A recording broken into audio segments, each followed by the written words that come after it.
تین پرسپیکٹیوز ہیں جو شعور اور وجود دونوں کو ہمکار اور ایک ہی مقصود کی طرف پوری آمادگی اور اتحاد اور تقریباً وحدت عملی کے ساتھ یکسو رکھتے ہیں، وہ ہیں حق، خیر اور جمال۔ آپ کبھی غور کر کے دیکھ لیں کہ آپ کے ذہن میں موجود سب چیزیں، آپ کی طبیعت میں موجود تمام اشیاء، سب خواہشات، سب تصورات و خیالات، سب اعمال انہی تین میں سے کسی کیٹیگری میں فال کرتے ہیں، یعنی عمل اچھا ہوگا یا برا ہوگا، عمل جو ہے خوبصورت ہوگا یا بدصورت ہوگا، اسی طرح خیال، اسی طرح احساس، اسی طرح نظریات وغیرہ، خواہشات بھی۔ تو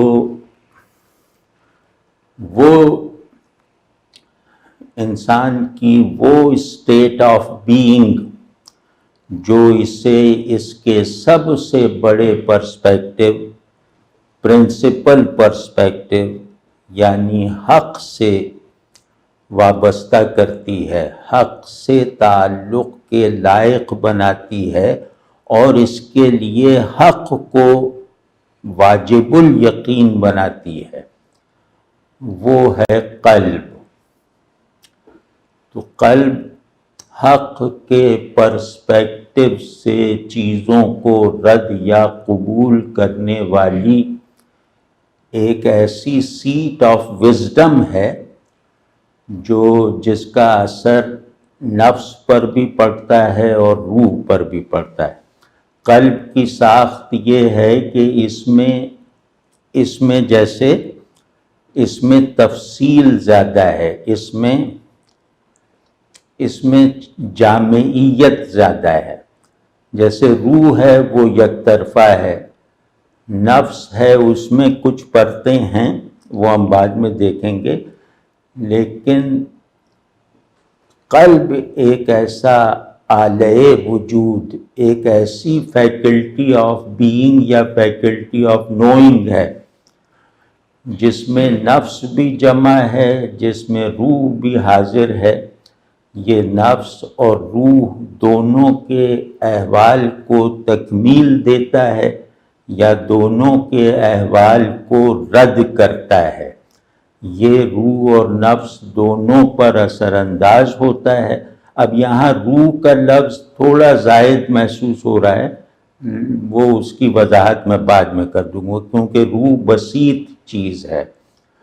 تو بہرحال تو اسی وجہ سے نفس میں احساسات بھی ہوتے ہیں، کیفیات بھی ہوتی ہیں جو طبیعت کا خاصہ ہیں، اور اسی طرح نفس میں احوال بھی ہوتے ہیں جو روح کے کانٹینٹس ہیں، اور اسی طرح قلب میں معارف بھی ہوتے ہیں جو مطلب یہ کہ شعور کا سرمایہ ہے، تو جو ذہن کا کانٹینٹ ہے۔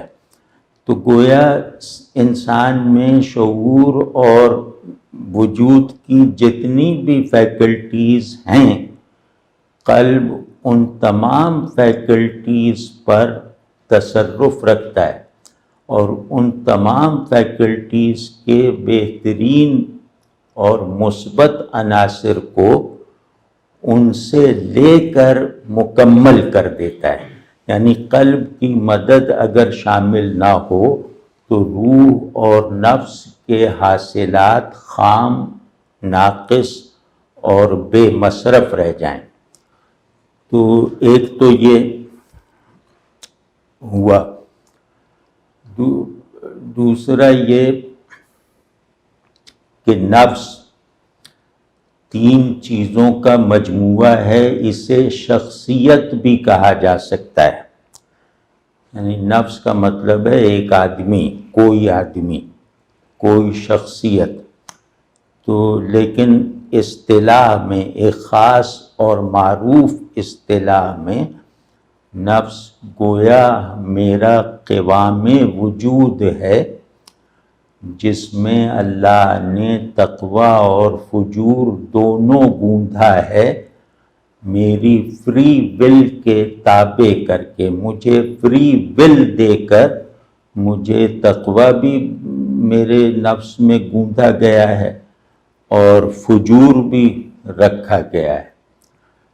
تو نفس کے 3 حصے ہیں، ایک طبیعت جس سے پسند ناپسند کا نظام چلتا ہے یا جس سے خواہشات پیدا ہوتی ہیں، اور دوسرا اس کا حصہ ہے ارادہ، یعنی یہ نفس ہے جو ارادے کو متحرک کر کے اپنی مرضی کے مطابق عمل کو وجود میں لاتا ہے۔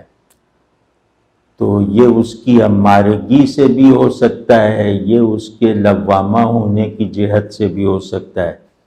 تو بہرحال ارادہ بھی نفس کی ایک فیکلٹی ہے، اور تیسری جو اس کی شاخ ہے وہ ہے ذہن۔ تو اگر آپ غور کریں تو شخصیت کا تجزیہ انہی 3 بنیادوں پہ ہوتا ہے، ذہن، ارادہ اور طبیعت۔ تو